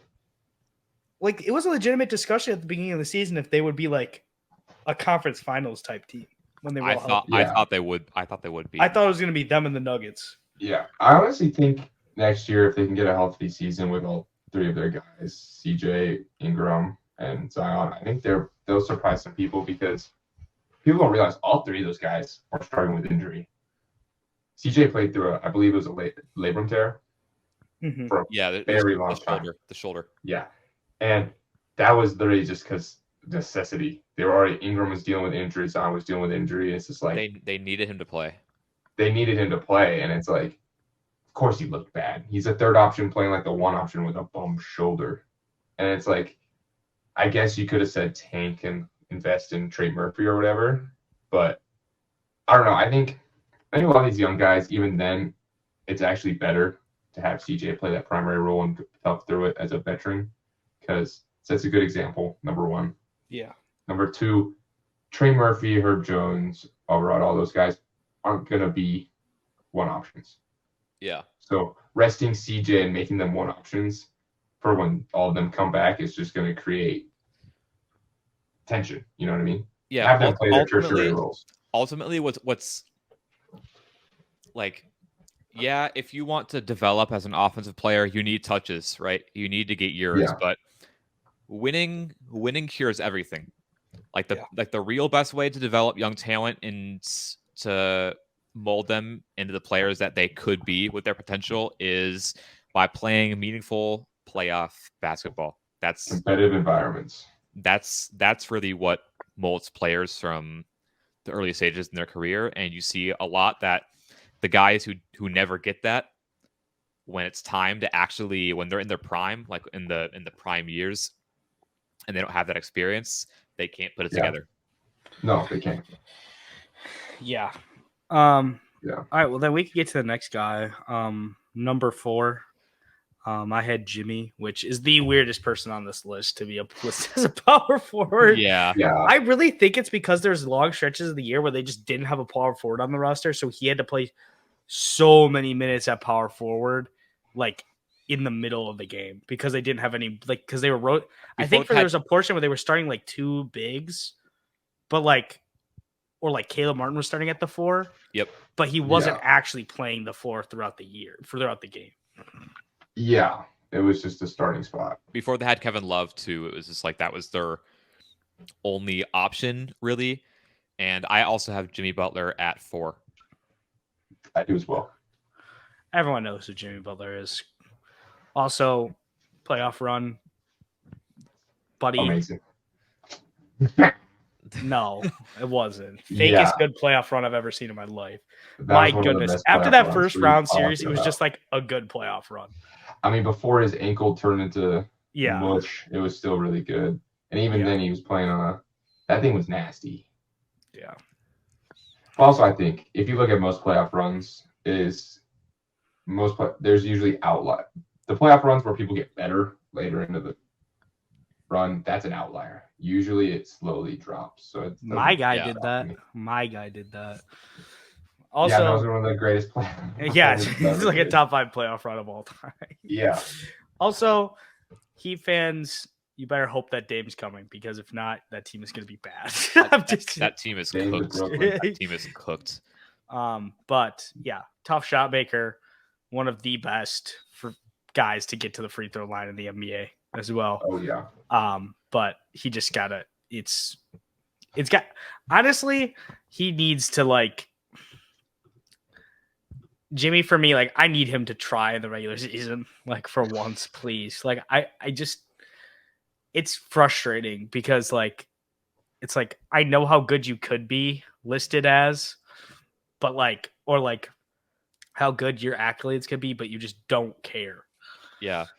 Jimmy is such an enigma of a player because, like, there are levels to his game that you can't quantify. Like, you can look at all the stats you ever want to, whether that be, like, you know, box score stats or even advanced stats. Like, there's something missing. There's something that, like, that he does on the court that you just can't translate into stats in, like, any way. And I don't know what the answer is to that, but there's something about Jimmy that is so intangible that it makes him really hard to rank against these other guys because, like, what do you even do, right? But like, there's something about it that just doesn't. He's so much better than what any graph or number can tell you, and like, where you put Jimmy Butler entirely comes down to on the court watching, right? Like how you watch the games, and that can be a lot more subjective than maybe just numbers are. But I think we all are kind of in the same camp that he has, I think, created kind of a bit of a gap between him and anybody else below him, just because it's another one of those things where it's like he's in a weird tier by himself. Yeah. Like, I don't know. It's like Dame on the point guards list. Yes. It's like he's really good, but he's not as good as the guys. But like, he's not like, I don't think Jimmy's close to, like, I don't think Jimmy's like would be close to like the guys that have a bet ahead of him. Maybe after next year with like my third is LeBron. I'm guessing we have the same top three. Yeah. But like maybe after next year. I didn't want to talk about Jimmy is that with things you just can't quantify is that Jimmy's the definition of just get shit done. Yeah. He doesn't care. He's gonna get it done. And part of that is he wears his heart on his sleeve and he goes out in a shield no matter what. You know what I mean? What was it? End of the third quarter, whatever, big game, first round. They're down. He's talking shit and he's just saying, "Wait for me. I'm gonna get it done." You know what I mean? I don't know exactly what he said, but it basically said like, "Doesn't matter. I'm gonna get it done." And you're gonna watch me. If I don't get it done, I don't give a fuck. I'll be back here 365 days later and I'll get it done then. And I'm not gonna stop until I get it done. And not a lot of NBA players have that mentality. One of the coldest moments I've ever seen a player do is after Game 7 against Boston last year. They he's doing his post-game press conference after just having lost in the Eastern Conference Finals. They ask Jimmy, how he feels about it, and he says, "Here's what we'll do. We're going to be back next year in the same exact position, but next time we're going to win it." And they did that exact thing. Yeah. It's crazy. And like, yeah, posting the Bucks on his Instagram story and like while down in a game to Drew Holiday, I own you. He backs it up. He wins the game. The thing with Grant Williams in the Boston series where he gets into it with Grant, and then Jimmy goes the game's over. Jimmy goes in like a giant run to put the game away. Like the amount of cold Jimmy moments from this playoff run alone is like stuff of legend. It really is. Oh, yeah. 100%. Yeah. Outplayed by Caleb Martin in the Eastern Conference Finals. So we'll let you fraud in my books. All right, that reflects the opinions of Geoff and not the rest of the podcast. I'm going to say that fraud in my books. Won't even be top 10 after next year. That is also one of my favorite things now that I've just been saying to people. Like wherever a guy is like very clearly ranked, I just say like by this time next year, he won't even be top 25. And people get so mad. This time next year. Yeah. Okay, number 3, I have Bron. I have LeBron. Everyone knows. No reason to talk about him. Is taking steps. Obviously an awesome season for LeBron. Breaking the scoring record. But the injury clearly limited him, and I think it's starting to pile up a little bit, the miles on him. He's still very, very good, but the shooting was really bad last year, especially the postseason. It was really bad. Yeah. And the durability isn't there to be a bruiser anymore. So hopefully, obviously him as a playmaker and stuff like that is always going to be there, and he can still has great footwork, all that stuff. Yeah. So it's not going to matter, but a lot of his skills aren't diminishing. It's just age. Yeah. It's just age. That's literally the only, literally just moving. It is also crazy that he's 38, going to be 39. Yep. And he's like a top 10 player in the league. So, it's kind of crazy. He's an amazing player. And it's like, it's so weird to see LeBron not at the top of these lists. And I don't want people seeing this to think we're trying to discredit him or saying he's fallen off. LeBron he could come back, play 76 games next year, and they could be a Western Conference Finals team again or a Finals team. And we'd be like, all right, LeBron's back. That was just a 2-year little injury thing. Yeah. He's very capable of that right now. But from what we've seen recently in the last few years, I think he's just taking a step back, which is completely normal. It's normal regression. Fine. This is stuff that normally hits dudes at like 34, not 39. Yeah. Like even sooner for some guys, like 30. Like it's not normal. So obviously, and everyone knows that. This is not. I really do. I'm getting very nerve-wracked for the day that like I have a really bad feeling that at the end of next year, like before the beginning of the season, LeBron's going to announce like a retirement farewell tour next, and it's just going to be like devastating. Yeah. Dude. Like childhood over. Yeah, literally. Because I think it is going to be a little bit different than like when Kobe retired in 2016 and Duncan retired and all that. Like, I think it's going to be a little bit different because nobody has been this dominant for this long, like ever. No. And no one's really dominated on their way out, if that makes sense. Yeah. Like, I can't remember the last NBA player where they went out as a top 10 player in the league.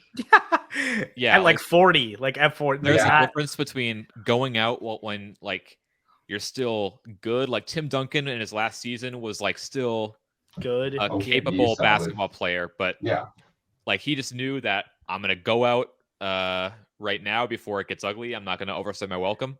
Yeah. LeBron is still like like he's number one or number two championship level player. He could be the best player on a team that wins a ring like next year. It's crazy. LeBron's running into the issue where he's like, oh shit, my kids are about to be in the league. And I'm gonna be like he's not even worried about being bad. It's like, oh shit. Yeah. I might just be overstaying my welcome in terms of time. No one is touching that scoring record, by the way, ever again. No, that is like as long as the NBA is in fact like I know people said Kareem's was, but that was because at that point in time, Kareem's longevity was like an unheard of thing. Longevity like that is not unheard of anymore, but playing at that high of a level is like when Kareem broke the scoring record and then started packing on points, he was old and he was not he was not Kareem anymore. No. You know, he was playing with Magic and kind of getting spoon-fed post touches and stuff like that. So it's like, but LeBron is not doing that. LeBron is like going out and getting his own bucket every single time. Yeah. So yeah.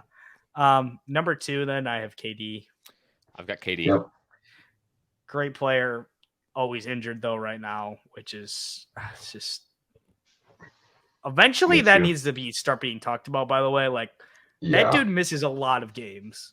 He misses a lot of games, but it's something like Kawhi where it's kind of weird where they just kind of come back, dude. Yeah, like they just come back and they hoop. Like a lot of times you see, I mean the difference. Like look at Cat. Cat just came off an All-NBA season, really good player, gets injured. He's got a little rust coming back. Like, we talked about other circumstances with that, but still, KD, serious injuries, Achilles, all the above. It doesn't matter. He just comes back and he's still KD, which I think says something a bit. It's just like his skill set. My biggest worry for the Suns team next year. They got 2 dudes that both have been dealing with injuries a lot. So.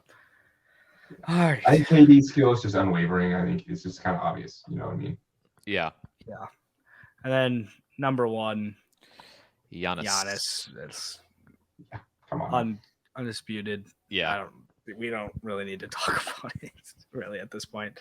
Do want to say I'm glad that we are in the part of the off season where there is the annual random talk show host that does bring up the AD versus Giannis agenda. Oh, every single year there's a new talk show host that I've never heard of bring that up. And they always change the scope just a little bit. Like, he's more valuable come playoff time. Yeah. AD has the same amount of talent. Yeah, we've been saying that. I don't think any group of fan base or supporters has lost an agenda as bad as AD versus Giannis in like 2018, 2019. Oof.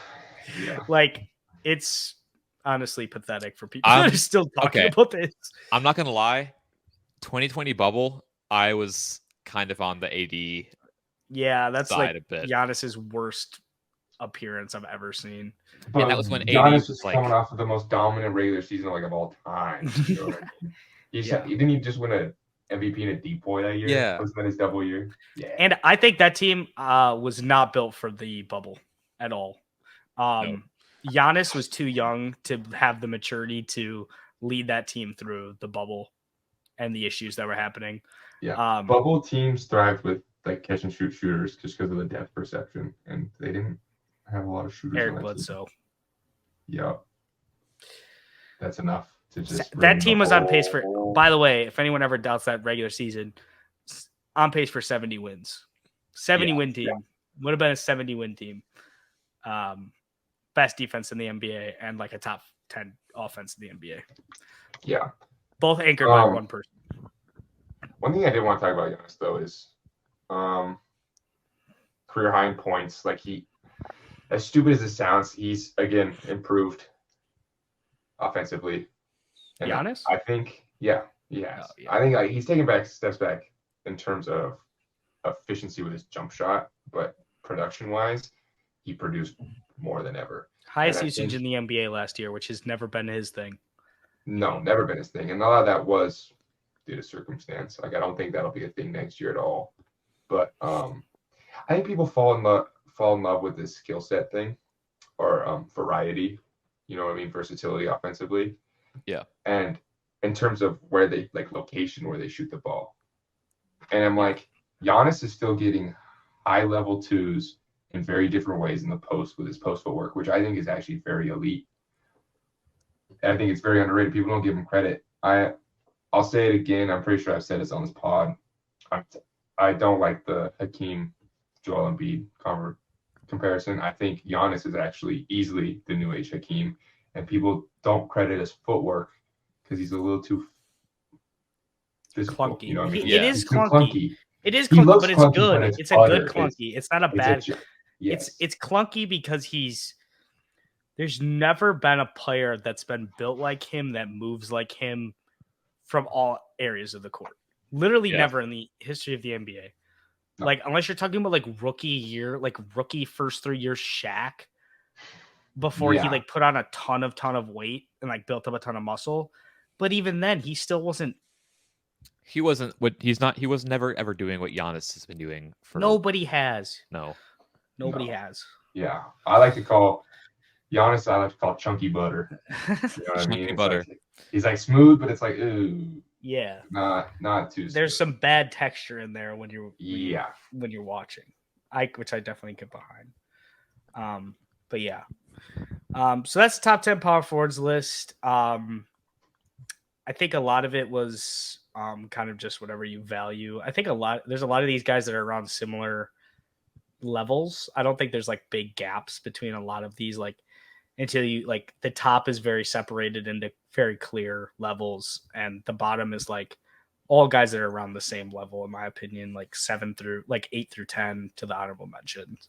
Yeah. So 8 through honorable mentions was really close. And I even think 7 through 5, you can make an argument. There's some really... Except for Zion, man. Just play games, bro, and you're going to be all up there ball by yourself, dude. There are a lot of players in this list who I feel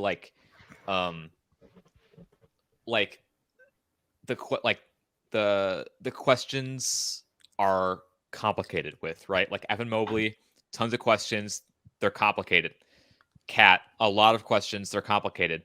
Zion, it's just play more games and you will be higher on the list. That's it. Yeah. He doesn't have to improve on anything at all. No, just play. If next season he played 50, 55 games, not even the All-NBA eligible amount, just 50 or 55, I think I'd be pretty happy with that. Yeah. I would want him to 55 I think would be the minimum where I'd be happy.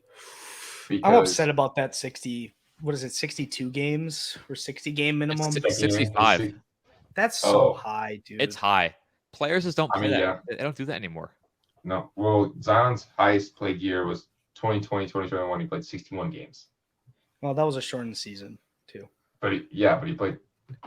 that was 61 did they do 72 at that point? 72, yeah.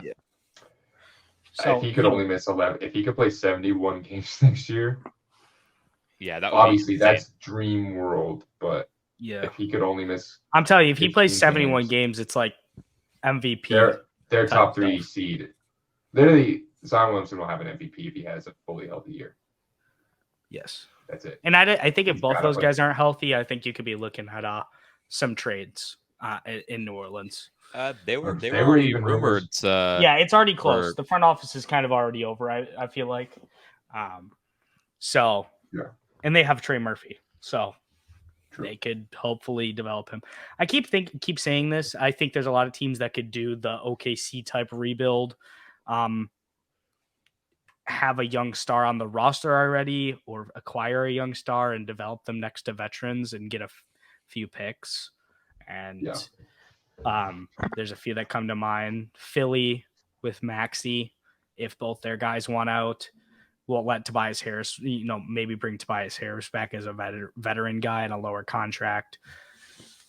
The Clippers could do that if they wanted to, but they have no picks, so there's no reason to do that. They would just be doing what OKC did pre Chris Paul, like getting rid of Westbrook and Paul George. But it should be interesting. Well, that's all I got then. I think we went through everything then today. Yeah, I mean, that's all I've got too. So. Awesome.